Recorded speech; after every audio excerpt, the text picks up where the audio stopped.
Antes de mais nada, bom dia.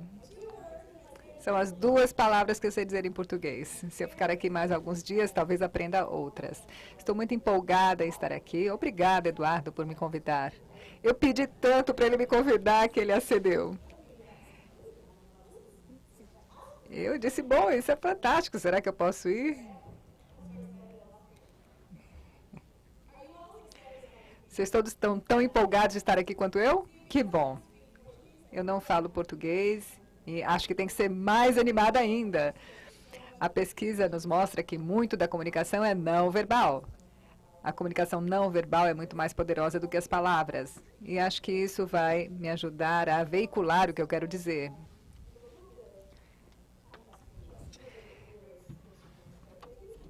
Eu acho que é importante, antes de entrar nos modelos, alguns de vocês talvez conheçam esses dados, outros não, mas queria só lhes dar isso para a gente saber do que a gente está falando. Tem havido uma mudança na demografia dos Estados Unidos nas últimas 5 décadas, e isso é muito importante, porque muitos dos nossos programas sociais foram desenhados 50 anos atrás e foram concebidos para as famílias do século XX. Agora estamos no século XXI e as famílias são muito diferentes.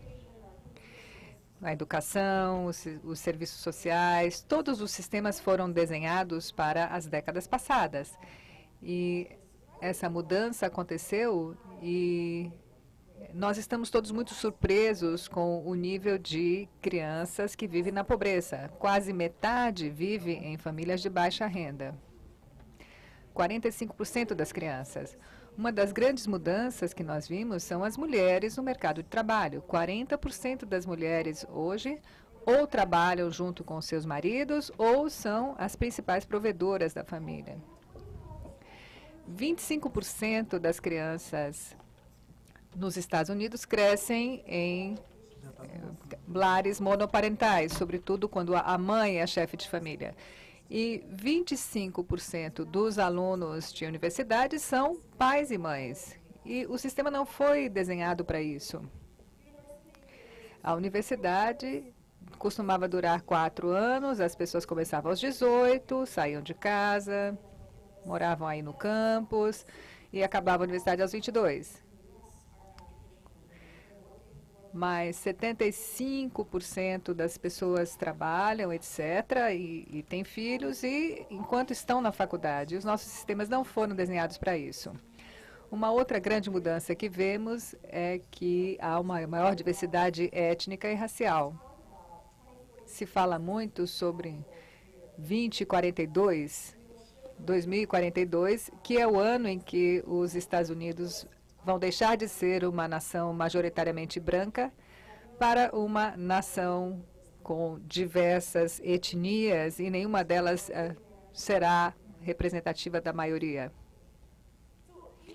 Então, essas são as mudanças que aconteceram nos Estados Unidos, mas também tem muitas coisas acontecendo no mundo todo. O mercado de trabalho mudou, a economia mudou, há mais demanda para habilidades de altíssimo nível, para formação universitária, e a tecnologia também mudou. Todo mundo agora está usando o seu dispositivo móvel aí. A tecnologia vem mudando as coisas e a velocidade em que a tecnologia muda também é cada vez mais rápida. Então, há algumas coisas que eu também queria dizer antes de falarmos da abordagem para 2 gerações. Nós sabemos, e não preciso convencer vocês sobre a importância da primeira infância. Vocês todos conhecem as pesquisas feitas sobre o retorno desse investimento, não apenas para a criança e para suas conquistas educacionais no futuro, mas também os retornos para a sociedade como um todo. Criminalidade reduzida, menos gestantes adolescentes, menos taxas de encarceramento. E uma das coisas que nós sabemos, e que vale para os Estados Unidos e também para outras partes do mundo, é que um dos melhores preditores da trajetória da sua trajetória de ascensão na sociedade é a formação dos seus pais. Se eles têm uma educação secundária ou uma educação superior. E sem isso, existe pouca mobilidade econômica. Então, é difícil você subir a escada aí se você não tiver uma boa educação. O ponto principal aqui é que se você se preocupa com as crianças e com os resultados que elas terão ter, você precisa também olhar para os pais deles. Obviamente, é bom que se foque na parentalidade, mas também nas oportunidades econômicas para os pais e mães, para que a família tenha uma estabilidade econômica. Esses são dados dos Estados Unidos mostrando a relação entre a educação dos pais e as conquistas dos pais e o reflexo disso nos filhos. Nós temos aí a educação dos pais nessas barras coloridas e nós temos aí os scores para as crianças em língua e matemática do lado direito. Então, quanto maior o grau de educação dos pais, melhor o score das crianças quando entram na escola. Ouvi esta manhã que esse também é o caso no Brasil, isto é, que a educação das mães tem um impacto significativo na educação da mãe. O Norman falou sobre o trabalho do BID no Equador e que nos dizia de quanta diferença uma professora excepcional pode fazer. Ajuda a diminuir essa diferença, mas ainda permanece uma grande diferença quando o nível educacional da mãe é baixo. Então, e se nós pudéssemos fazer uma intervenção que também ajudasse a aumentar o nível educacional da mãe, de modo que as crianças tivessem uma intervenção para assegurar um alto desenvolvimento delas, mas que também se trabalhasse com as mães, sobretudo as jovens, para que elas tivessem um nível educacional melhor. Nos Estados Unidos, nós operamos em silos. Temos os sistemas de saúde, de educação e de desenvolvimento social. E nós temos um sistema nos Estados Unidos que oferece educação e treinamento para adultos. E muitas vezes, veja, esses sistemas estão melhorando, eles estão tentando responder às necessidades econômicas, aquilo que os empregadores precisam. Mas o programa pode ser excelente, pode estar muito bem relacionado às empresas, etc. Mas muitas vezes os pais não conseguem entrar nesses programas porque não tem quem tome conta das crianças. E aí as pessoas falam, não, tudo bem, eu desenvolvi esse programa e os pais não vêm. As crianças são um problema, os filhos são uma barreira para o sucesso do meu programa. E do outro lado, nós desenvolvemos grandes programas para a primeira infância, trabalho fantástico com o programa Head Start, etc. E aí a gente pensa, olha, estamos fazendo esse trabalho ótimo, os pais colaboram, mas os pais não têm a alfabetização suficiente para reforçar aquilo que as crianças aprendem. E aí o outro programa vê os pais como sendo a barreira, o programa. Então aqui está a solução, abordagem para as duas gerações. Isto é, vamos sair desses silos e vamos tratar das necessidades dos pais e filhos juntos. Eu simplifico as coisas complexas. Venho falando sobre isso muitas vezes durante os últimos 4 anos. E o que a gente quer é que 1 mais 1 seja igual a 3. Esse é um dos grandes tópicos de pesquisa. Como a Joan falou, é talvez uma velha ideia com um rótulo novo, mas nós precisamos de mais evidências. E é isso que nós queremos responder. Isso é, será que 1 mais 1 pode ser igual a 3? Isso é, a soma das partes é maior do que o todo? Quando nós trabalhamos com a primeira infância, com qualidade, trabalhamos com os adultos, com qualidade. Então, o que é essa abordagem? Esse gráfico eu desenhei com os meus colegas no Instituto Aspen para simplificar essa questão que é tão complexa. Trata-se aí de um contínuo, mas a definição é que nós buscamos dar oportunidades para atender as necessidades dos filhos e de seus pais e mães juntos. Esses programas começam com um foco na criança. Talvez você tenha um programa como Head Start, por exemplo, que trabalha com as crianças pequenas e também engaja os pais. Mas como é que esse programa passa em relação a um programa que trata das necessidades da família como um todo? Então, tem que se concentrar não só nos pais e na parentalidade, mas também no treinamento, na educação, na formação dos pais, para que a família tenha maior estabilidade. Também se pode começar do outro lado. Pode-se começar com um programa de treinamento profissional, profissionalizante. E veja, 25% dos alunos têm filhos. Então, por que não seria interessante pensar também em educação na primeira infância para os filhos desses alunos do programa? E aí se parte para essa abordagem que engloba a família como um todo. Acho que precisamos de mais inovação em ambos os lados desse diagrama, mas se eu tivesse que escolher acho que tínhamos que apostar na primeira infância. E por uma razão muito simples e racional. Toda criança nos programas de primeira infância tem uma pessoa da família, pai, mãe, o tutor ou um avô, que você pode engajar nesses programas. Do lado dos adultos, 25% das pessoas nesse sistema têm filhos, é uma população significativa, mas é mais difícil vender essa ideia. Acho que a gente tem que vender essa ideia, mas se eu tivesse que optar, eu optaria pelos programas da primeira infância. E no Aspen Institute, nós desenvolvemos esse gráfico com muitas interações e nós decidimos desenvolver esse gráfico com essas engrenagens, porque todas as partes precisam funcionar juntas. Ouvimos esta manhã sobre o efeito sinergístico de programas. Parte da nossa hipótese, quando analisamos diversos programas, é isso que nós vemos. Não tem varinha de condão, não vai acontecer. Essas partes precisam funcionar juntas. É preciso haver esforço para que isso funcione.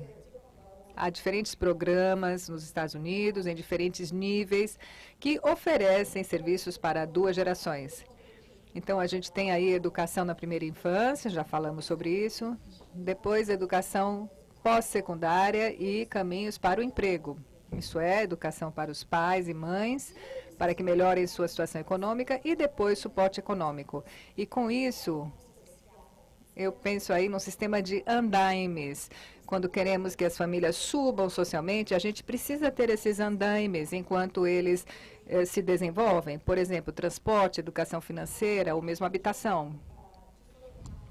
E pensamos também no capital social, que é uma das partes mais interessantes. E não há nenhuma agência governamental ou programa dedicado a desenvolver isso. Isso é uma coisa orgânica, de base. Vocês conhecem o termo capital social? Vocês ouvem falar sobre isso? Eu explico isso desta maneira. Quantas pessoas aqui têm o emprego que quer porque viu aí um anúncio, mandou o currículo e conseguiu emprego? Ninguém levantou a mão. Quantos de vocês conseguiram emprego porque alguém recomendou vocês? Levanta a mão. Quem ficou sabendo disso a respeito de um amigo, de um colega?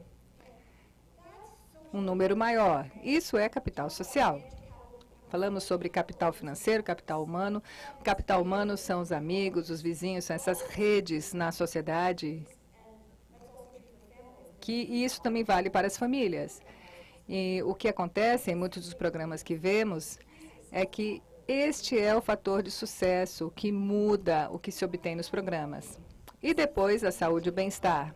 Essa é uma parte nova nessa estrutura, mas em diferentes programas o que nós vemos é que essa é uma questão essencial para as famílias. Ouvimos ontem da Ruth, da Lígia, sobre saúde mental, essa exposição à violência, a esse estresse e o impacto da saúde mental e da depressão das mães sobre os filhos. Então, muitos programas estão olhando já para essas questões. Muitas vezes não há respostas, mas precisamos integrar isso no desenho do programa.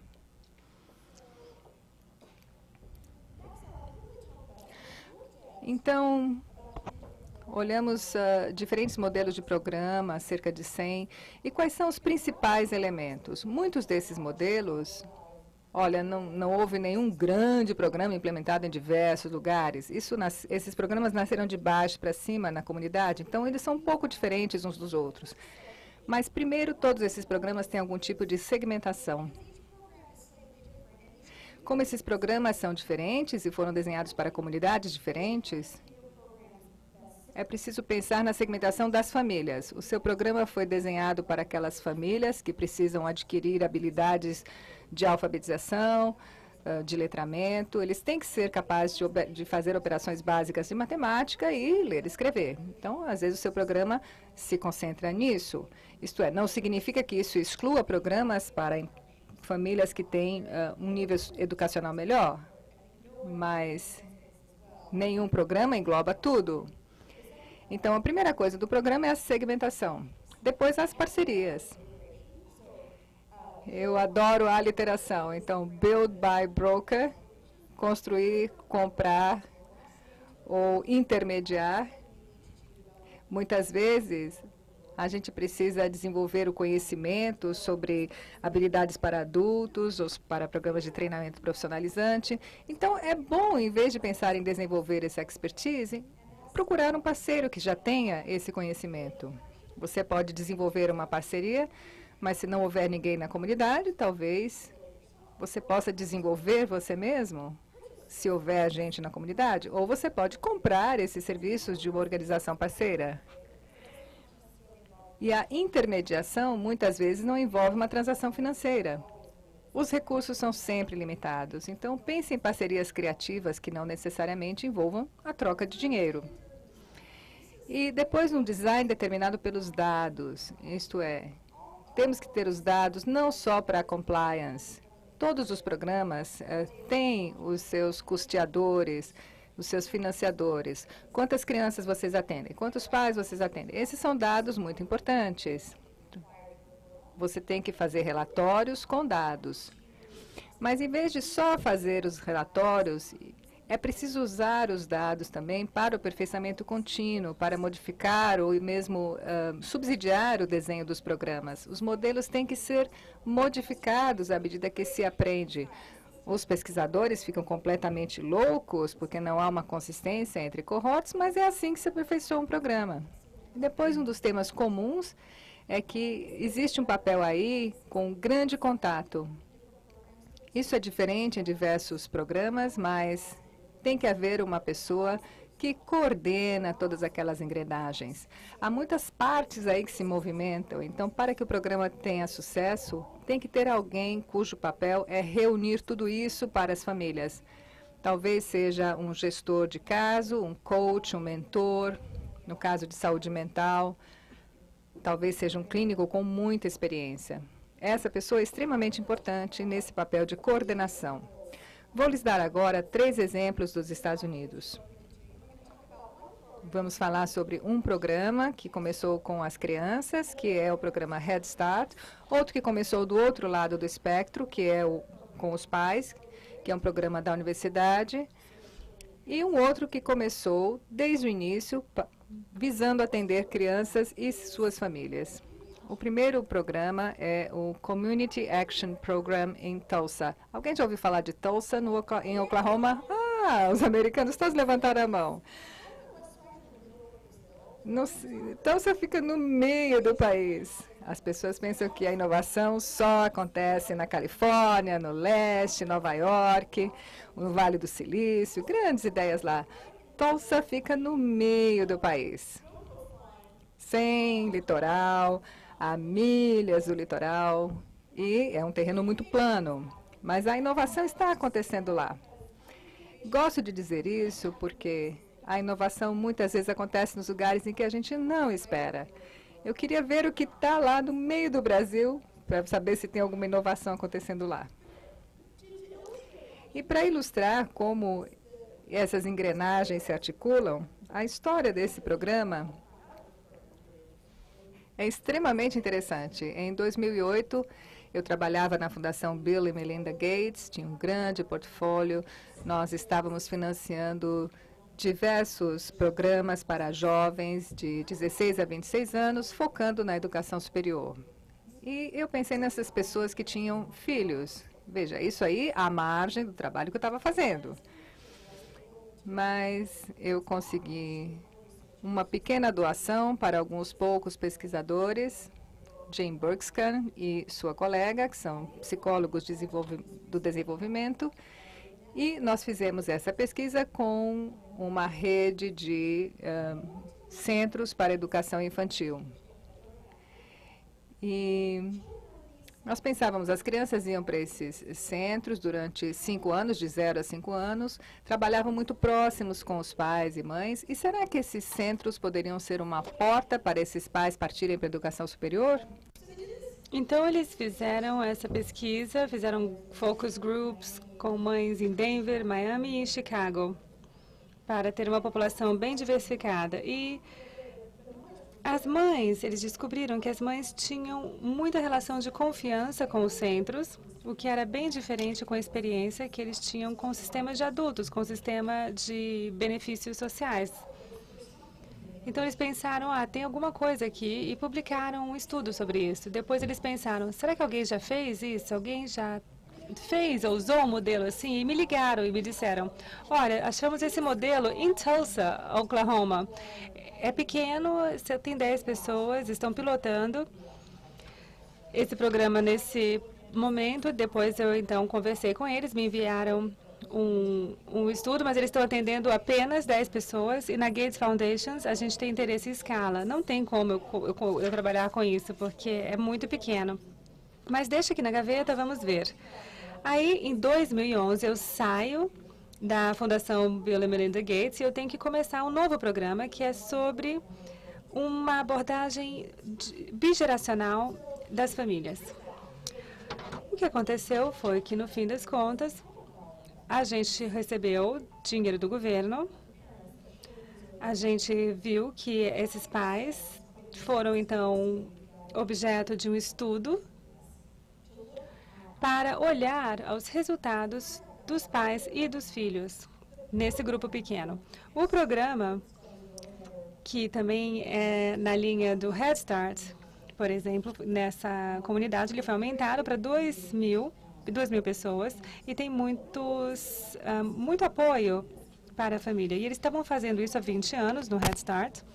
A gente tinha crianças, como as crianças de John, que ela mostrou nas fotos, já são adultos, e agora eles têm crianças dentro do Head Start, do programa Head Start. Mas a faixa de renda é muito baixa. Ou seja, se você é uma criança de uma família que veio do Head Start, o que aconteceu é que, pelo jeito, não houve uma ruptura do ciclo da pobreza se sua família continua depois de uma geração dentro do programa Head Start. Então, a gente tem vários pais, a gente vê esses pais 2 vezes, eles deixam na escola às 8, pegam às 14, os pais às vezes não trabalham, e a gente sabe que são as coisas que a gente pode fazer para melhorar, é dar emprego e educação. Então, quem pode ser nosso parceiro? Eles olharam em volta, não acharam parceiros na comunidade e trabalharam com uma equipe de pesquisa que ajudou a desenhar um projeto que tem a ver com psicologia do desenvolvimento para as crianças e desenvolvimento de adultos do lado dos economistas. E a gente viu que desenhar programas de treinamento técnico, a gente vê que, por exemplo, naquela comunidade havia uma ascensão do setor de saúde. Eles começaram, então, a desenhar uma rota para que os pais pudessem se qualificar dentro daquele setor. E o que era inovador sobre isso é que os adultos se engajavam no programa, faziam uma parte da qualificação e viravam assistente de um médico, e depois, por exemplo, voltava para o programa, fazia outros créditos, e, com isso, conseguia um trabalho que pagasse melhor.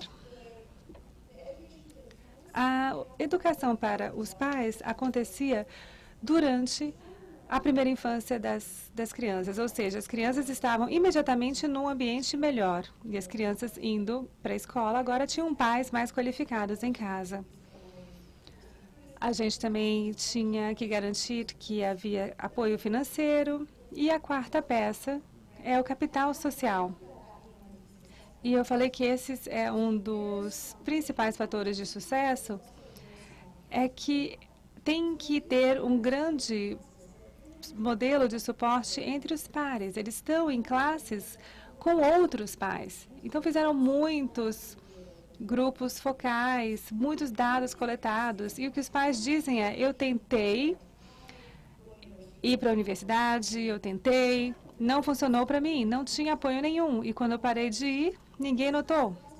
Aqui nessa classe, se eu deixo de frequentar o curso, 10 pessoas me ligam. Por que você não veio para a aula hoje? Por exemplo, se eu tenho que levar meu filho para o pediatra, ninguém reclama. Fala assim, porque você não tem um carro agora? Então eu te dou uma carona. Você tem que levar seu filho ao médico? Olha, está aqui o material da aula. As pessoas se apoiam e esse é um grande diferencial da permanência deles em todo o projeto. Tem tantos dados, e eu só selecionei algumas perspectivas dos pais. Qual é a perspectiva dos pais sobre como as crianças estão dentro do programa? Isso foram dados de 5 anos. Para as crianças de 3 anos. Aqui dá uma ideia da perspectiva dos pais. 70% acreditou que a criança estava no maior nível de leitura. Eu não vou fazer um por um, porque eu vou passar para os outros modelos também. Aqui mostra mais ou menos onde os pais estão. Nós não temos não temos dados sobre o impacto. Aqui mostra onde os pais estão em alguns das rotas que traçamos. E agora eu vou passar por um aspecto muito interessante sobre o qual não se fala muito, que é a motivação dupla. Eu que elaborei a palavra, o termo em inglês, que é a motivação mútua. Os pais recebem a motivação das crianças e as crianças recebem a motivação dos pais. E os grupos focais foram interessantes para perceber mais. Uma das mães, por exemplo, dentro do programa, e o programa é de avanço na carreira, como eu já mencionei. Era uma criança que estava listada nesse programa de primeira infância.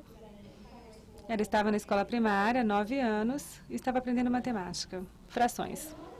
E a mãe estava constrangida, porque ela não conseguia ajudar a filha, ela não sabia fazer contas de fração. Mas ela se inscreveu no programa de carreira para se treinar, para receber treinamento para ser assistente de enfermagem. Então, ela melhorou nas suas habilidades de matemática. E ela contou a história dizendo que a filha trouxe dever de casa e falou assim, olha, mãe, você não pode me ajudar? E você não pode me ajudar? E aí a mãe fala assim, não, eu posso te ajudar sim. E ela ficou muito orgulhosa de conseguir ajudar a sua filha no dever de casa. Não é uma grande amostra com muitos pais, mas ilustra o conceito tão bem de motivação mútua, mostrar que os pais e as crianças podem aprender juntos. Aquela mãe fica altamente motivada ao ver o desenvolvimento da sua filha. E as crianças pequenas também ficam muito motivadas ao ver os seus pais também fazerem o dever de casa e ir para a escola. Ou seja, olha, a mamãe está indo para a universidade, a mamãe está indo para a universidade, eu vou fazer isso um dia também. O próximo programa, um programa que começou com os adultos, um programa que foi, então, para a universidade. E em 98, e o presidente da instituição, ele conta essa história muito bem. Ele é presidente do college, da universidade até hoje. E assim como os reitores fazem, na realidade ele era reitor da universidade. Então ele parou para falar com o pai, que estava lá com uma filha, que estava se inscrevendo na universidade. O pai fala assim, olha, eu não sei o que a gente está fazendo aqui, porque a minha filha está grávida.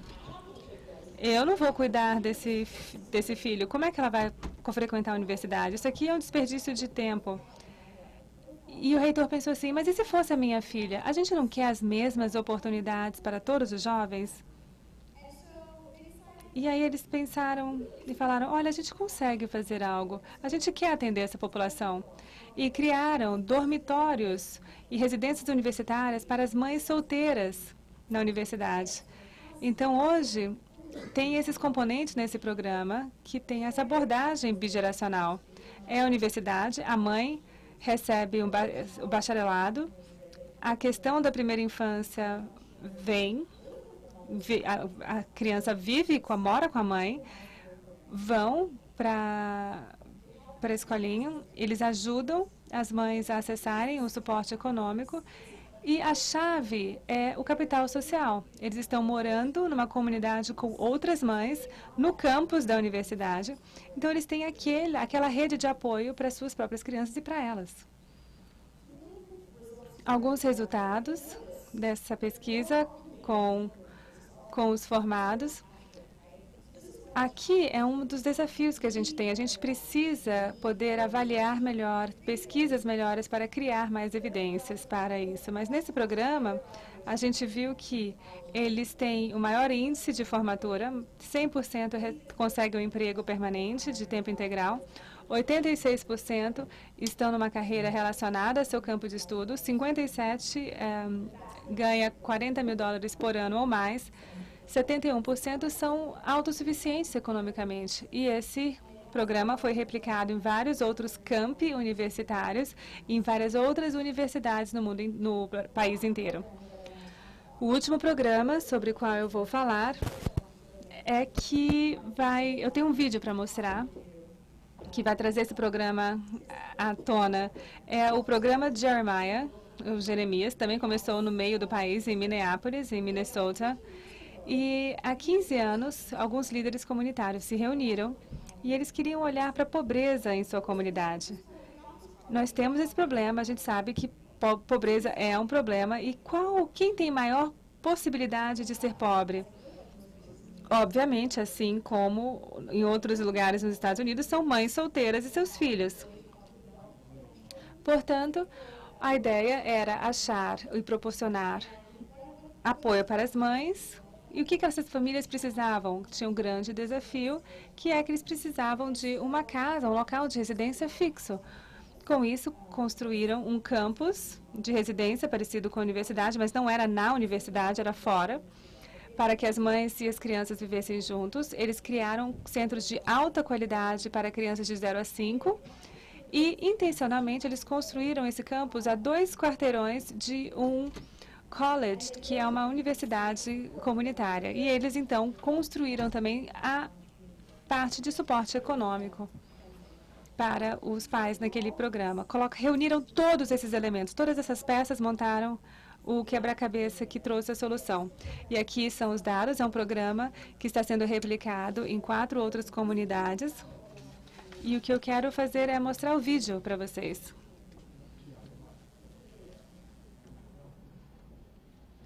O programa Jeremiah é um programa bigeracional que oferece casa para as crianças e os membros do programa. O que eu falo é onde você quer ir e como você pretende chegar lá. E crie uma linha e tenha certeza de que as coisas que você está fazendo vão te levar àquele objetivo. O programa Jeremiah é um programa bigeracional para tirar mães solteiras da pobreza por meio da educação e do emprego. A gente fala das redes de apoio que a gente oferece para as famílias, ou seja, o domicílio seguro e estável, empoderamento. A gente tenta buscar mudar nossos sentimentos. A gente oferece qualidade de educação para as crianças. E um apoio baseado na rede de comunidades que elas fazem. E logo no início a gente vê que as crianças veem a sua mãe como exemplo. As mães levantam, vão para a escola e são membros ativos na comunidade. As crianças têm essa inspiração e essa inspiração ela é duradoura. A gente começou em Minneapolis, a gente tem um campus lá em St. Paul's, um em Austin que está sendo construído. Aqui é o campus, eu adoro ver essas casas. O que o programa Jeremiah faz, que outros programas não fazem, é simplesmente reunir todas as peças. Entender que para que as famílias tenham sucesso, elas têm que ter serviço integral. Obrigada por estarem aqui na cerimônia de formatura. E parabenizar nossas 10 formandas.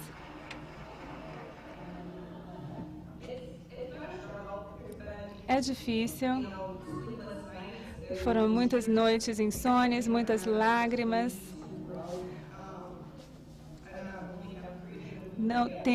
Criei uma família nova. Mamãe não chora. Assim como uma das mães, uma avó disse, foi: mantenha as pessoas ao seu lado, as pessoas que vão te ajudar. E é isso que a gente vai fazer. Parabéns, formandas, nós estamos muito orgulhosos de vocês. Há muitos programas da nossa comunidade que estão oferecendo serviços para mães e seus filhos de uma forma separada e isolada. E ao criar programas como o Jeremiah, a gente faz e mostra que é possível fazer tudo, focar na mãe e na família e na criança. As pessoas precisam reconhecer que todos nós precisamos fazer o investimento nessas famílias.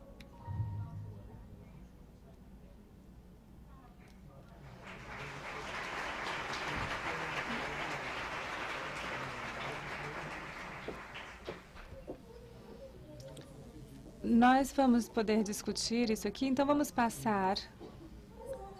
E o que isso tem a ver com o seu trabalho no Brasil? Seria o tema da nossa discussão.